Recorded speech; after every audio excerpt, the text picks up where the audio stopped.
What am I doing when I'm not shooting a tutorial or another video? Well, I'm working on the layout. Let's check out what I've done. This is a layout update, and I've gotten some pretty neat stuff done. This video is brought to you with support from my patrons on Patreon. These videos would not be possible without them, and if you'd like to join the Patreon community, you can follow the link in the description below and join for as little as $1 a month. There have been two main updates that I've done to my layout that are pretty big ones that I did their own videos on, and that includes putting a bunch of things on my fascia, including this tablet for controlling my layout, these little bins that I 3D printed, and then I also put on pop sockets on the fascia that could hold my cell phone, which I use as my controller. Now, the other big update I did was the backdrop, and this was a pretty big project, and I was so happy with the way that it turned out. Both of these projects have their own videos for them that will be linked at the end of this video. Next up was scenery, and there was a lot of polishing scenery work done, including a lot of installation of more of the super trees. Those are trees made from sea foam, and I did really just a ton of these, and I'm just kind of planting trees wherever I see fit. I'm kind of trying to build in the vegetation and make it look as realistic as possible. Now, this includes also the rock face that is behind the yard. I want to make it look like this yard has been here for a while, and that when the rock face was blasted out of the hillside, that it has had some time for trees to grow up right next to it, as you can see. And then I was also pushing in some clump foliage in places where there was some exposed brown base layer, and just getting everything looking right. It was a lot of work, and probably the bulk of the work that was done on the layout was really just doing the scenery work. But foliage and vegetation weren't the only thing that I did. Another big thing was getting the entire area around the chemical plant graveled out. I had every other industry fixed up with gravel and some base layers, so this was really the only thing that was left to do, and I had to get it around the tracks and make the tracks look a little bit more blended in. But basically just laying this down and doing my standard procedure of some 50-50 white glue water with some isopropyl alcohol to break up the surface tension, and then letting it dry. This was the last major area that needed to be covered, and I wanted to make sure that I got it done this month. Detailing your layout is one of the most fun parts of model railroading, and this is really where you can have a lot of fun and make your layout your own. I started by putting some power poles in just to add a little bit more realism. I did not put them in with any sort of wire or string. I might do that later on with some elastic string, but for now I haven't done that, and I didn't go too crazy with where my power poles are, so it's probably not 100% prototypical, but I just wanted to make sure that I had areas that were just had some power poles, if nothing else, for aesthetics. Now, what you're seeing me do here is basically clear out a little bit of the scenery, and what I've done is I've trimmed off the majority of the base of these power poles, and I'm going to be using the little holes that I dug to hold them in place, and I'm just sticking them in where they need to go. This one's actually going to be wedged underneath the road, which is a sheet of styrene, and then I'm just going to keep putting the power poles in their order. These are just ones that are designed to run out to the different industries right here.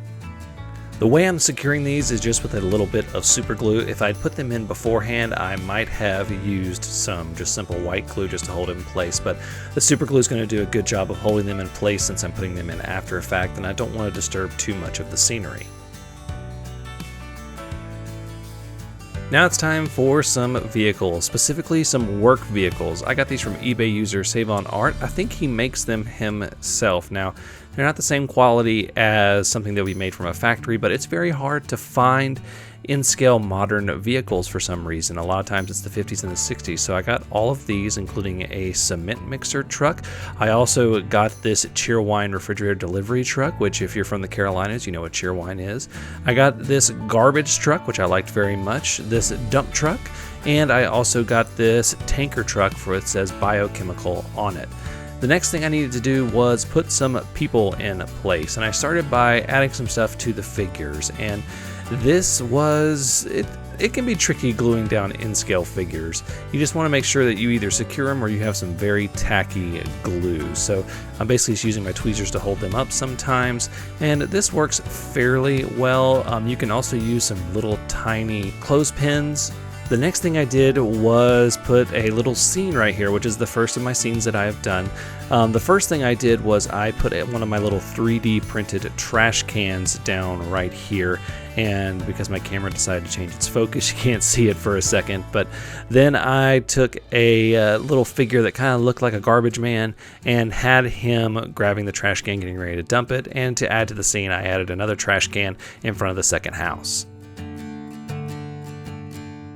For electrical, I didn't do too much, but I did do something that was somewhat difficult. I decided I wanted to install some street lights. I had kind of gone back and forth on this, and what I ended up doing was I needed to put some holes in the board to do some street lights, and this is very difficult with scenery. So the one thing that I would advise always is to get through the initial layer, you're going to want to take the drill slow, and then when you need to go through the rest of it, you can drill quickly. But keep in mind, you are going to pull some of that scenic material out, so you're either going to have to pull it off by hand or you're going to need to use a little scenic vacuum or a small shop vac to get all that material up.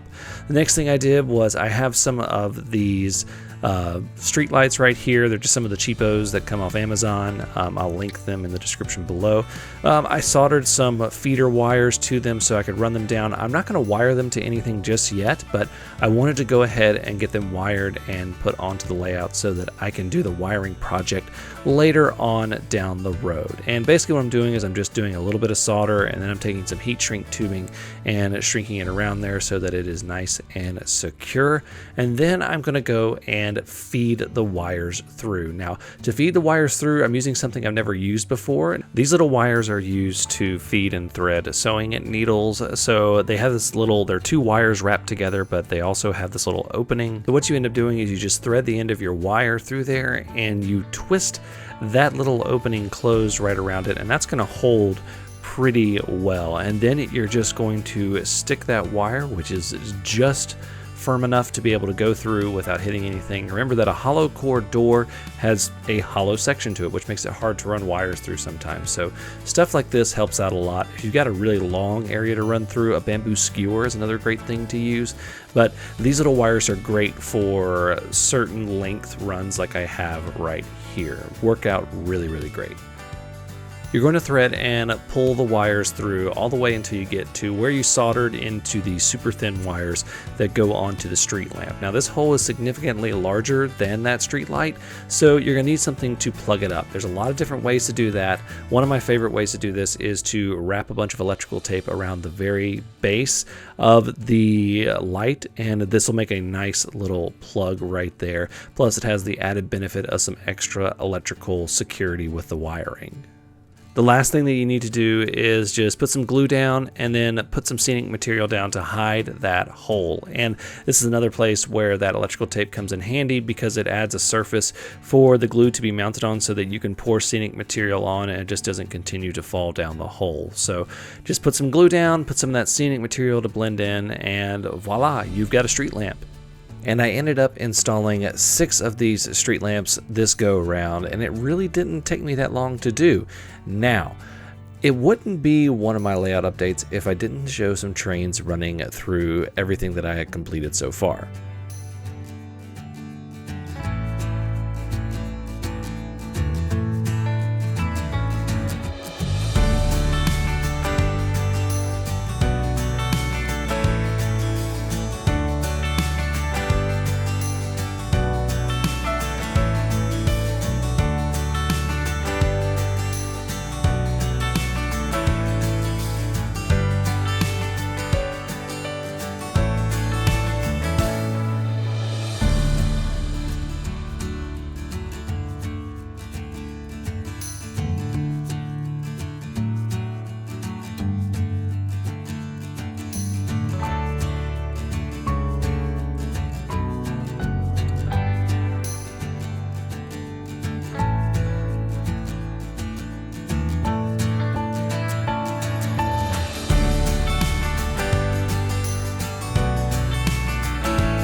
so close to getting this layout finished. I'm hoping to have it finished up this month, or at least functionally complete, because we all know a layout's never done. Thank you guys so much for watching. Until next time, I'm Jimmy from the DIY and Digital. Stay safe, be kind, and happy railroading.